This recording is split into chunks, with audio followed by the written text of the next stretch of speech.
அனைவருக்கும் வணக்கம். இன்றைக்கி நம்ம பார்க்க போகிறது பார்த்திங்கன்னா நின்ற நிலையில் செய்யக்கூடிய ஆசனங்களில் ஒன்று.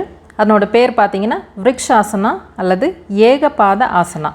விருக்ஷம் அப்படின்னா மரம், ஆசனம் அப்படின்னா நாம் நிற்கக்கூடிய நிலை. ராமாயணத்தில் ராவணன் இந்த ஆசனத்தில் தான் நின்று தவம் செஞ்சார். சிவன்கிட்ட தனக்கு வேண்டிய வரத்தை எல்லாம் இந்த ஆசனத்தில் நின்று தவம் செஞ்சு வாங்கிக்கிட்டாரு அப்படின்னு சொல்லி வரலாறுகளில் சொல்கிறாங்க. இந்த ஆசனம் பார்த்திங்கன்னா ரொம்ப ஈஸி தாங்க செய்கிறது. ஆனால் ஃபஸ்ட்டு செய்யும்போது யாருக்குமே இது சரியாக வராது. செய்ய போக போக பழகிட்டு ரொம்ப ஈஸியாக செய்ய முடியும். 2 கால்களையும் சேர்த்து வச்சு ஸ்ட்ரைட்டாக நின்றுக்கோங்க. உங்களோட ரைட் லெக்கை கைகளில் பிடிச்சி மேலே தூக்கி உங்களோட லெஃப்ட் தைக்கிட்ட வச்சுட்டு மூச்சை இழுத்துக்கிட்டே இன்ஹேல் பண்ணிகிட்டே கைகள் ரெண்டும் மேலே கொண்டு போய் சாமி கும்பிட்ற மாதிரி வச்சுருக்கணும். எல்போ ஸ்ட்ரைட்டாக இருக்கணும். நார்மல் ப்ரீத்தில் 5 to 6 ப்ரீத் இழுத்து விடுங்க. இப்போது எக்ஸேல் பண்ணிக்கிட்டே மூச்சை வெளியே விட்டுக்கிட்டே கைகள் கீழே கொண்டு வந்துட்டு காலை ரிலாக்ஸ் பண்ணிக்கலாம்.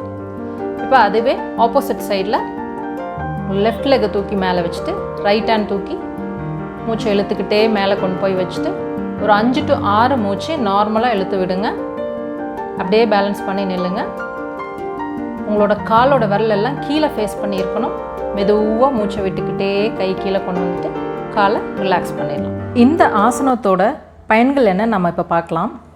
நம்மளோட உடல் மற்றும் உணர்ச்சி, அதாவது மைண்டோட பேலன்ஸ்க்கு இது ரொம்பவே ஹெல்ப் பண்ணுதுங்க. பாடியும் மைண்டும் இது பேலன்சிங் ஆசனாங்கனால ஒரு நல்ல சமநிலையை உருவாக்க இந்த ஆசனம் ஹெல்ப் பண்ணுது. அது மட்டும் இல்லாமல் லெக்ஸ் நல்ல ஃப்ளெக்சிபிலிட்டி கிடைக்குது. உங்களோட பாதத்துலேருந்து தொடை வரைக்கும் நம்மளோட காலை ஃபுல்லாக ஸ்ட்ராங்காக்கி அந்த மசில்ஸில் ஏற்படக்கூடிய கிராம்ப்ஸ், அதாவது நம்ம பிடிப்புன்னு சொல்கிறோம் இல்லைங்களா, அதை ரிலீஸ் பண்ணுறதுக்கு இந்த ஆசனம் ரொம்பவே ஹெல்ப் பண்ணுது. நிறைய பேருக்கு இன்றைக்கி நம்மளுக்கு ஈஸியாக லெக் கிராம்ப்ஸ் அதிகமாக வருது. ஸோ அதுக்கு இது ரொம்பவே ஹெல்ப்பாக இருக்குது. அதுக்கப்புறம் பார்த்திங்கன்னா நம்மளோட ஹிப்ஸ் நல்லா ஓப்பன் அப் ஆகுறதுனால ஹிப்போட ஃப்ளெக்சிபிலிட்டி அதிகமாகுது. ஆஸ்டியோபோரோசிஸ் அப்படிங்கிற ஒரு டிசீஸ்க்கு இது குறைக்கிறதுக்கு ரொம்பவே ஹெல்ப் பண்ணுது.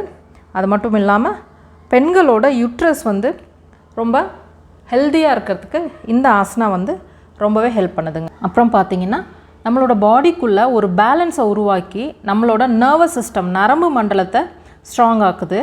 அதனால் நம்ம நினச்சதை செய்ய வைக்குது. நம்ம மைண்ட் ஸ்ட்ராங்காக இருக்கனால நம்ம நினச்சதை செய்ய வைக்குது. அதுக்கப்புறம் பார்த்திங்கன்னா மனம் ரொம்ப இம்பேலன்ஸாக இருக்குது, அலைப்பாயிருது, மன சோர்வு, மனநிலை மாற்றங்கள், இந்த மாதிரியான ப்ராப்ளம்ஸ் இருக்கவங்க இது செய்ய அதிலேருந்து நார்மலான மனநிலைக்கு வர முடியும். அதுக்கப்புறம் பார்த்திங்கன்னா நம்மளோட மெமரி ரொம்பவே இன்க்ரீஸ் ஆகுதுங்க. ஞாபக மறதி நோயான பார்க்கின்சன்ஸ், அல்சைமர்ஸ் இதெல்லாம் வராமல் தடுக்கிறதுக்கு இந்த ஆசனா ரொம்பவே ஹெல்ப் பண்ணுது. நிறைய பேருக்கு பார்த்திங்கன்னா பாடி பாஸ்டர் கரெக்டாக இருக்காது.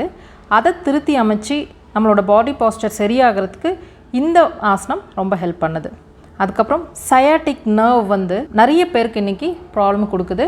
சயாட்டிக்கா பெயின் இருக்குது, அதை சரி பண்ணுறதுக்கு இந்த ஆசனா ரொம்பவே ஹெல்ப் பண்ணுது. அது மட்டும் இல்லாமல் வாத நோய் அப்படின்னு சொல்லக்கூடிய உடம்புக்குள்ளே காற்றின் தன்மை அதிகமாகி ஏற்படக்கூடிய நோய்களையும் நரம்பு தளர்ச்சி போன்ற நோய்களையும் குணமாக்கக்கூடியது இந்த ஆசனா.